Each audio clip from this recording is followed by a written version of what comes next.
Welcome to Lavanya కథలు.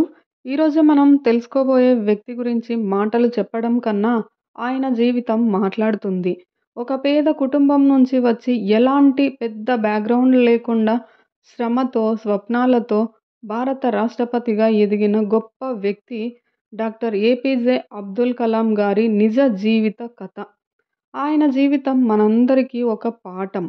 అసాధ్యం అనిపించిన లక్ష్యాలు సాధ్యమవుతాయన్న ఆశ. మరెందుకు ఆలస్యం? ఆయన కథ నుంచి మనం ఏం నేర్చుకోవాలో ఈరోజు చూద్దాం. డాక్టర్ ఏపీజే అబ్దుల్ కలాం గారు మన భారతదేశపు మిసైల్ మ్యాన్, మాజీ రాష్ట్రపతి, అత్యంత ప్రజాదరణ పొందిన శాస్త్రవేత్త. కలాం గారు ఒక సాధారణ కుటుంబంలో పుట్టారు. అతని తండ్రి ధార్మికంగా, నిజాయితీగా జీవించినవారు. కలాం గారు బాల్యంలో పేపర్లు వేసేవారు. కానీ చదువుపై, శ్రమపై అసమాన నమ్మకం కలిగినవారు. ఒకసారి క్లాస్ టీచర్ విమానాల గురించి చెప్పారు. ఆ మాటలు కలాం గారి హృదయంలో గూడు కట్టాయి. నేను కూడా ఒకరోజు ఆకాశంలో ఎగిరే యంత్రాలను రూపొందించాలి అని నిశ్చయించుకున్నారు.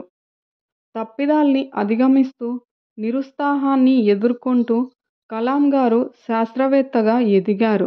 భారత్కు ప్రథమ మిసైల్ డెవలప్మెంట్, స్పేస్ ప్రోగ్రాంలలో ఆయన పాత్ర అపారమైనది.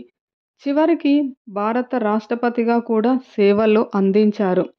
ఈ కథలోని సందేశం: కలలు చూడాలి, కానీ నిద్రలో కాదు.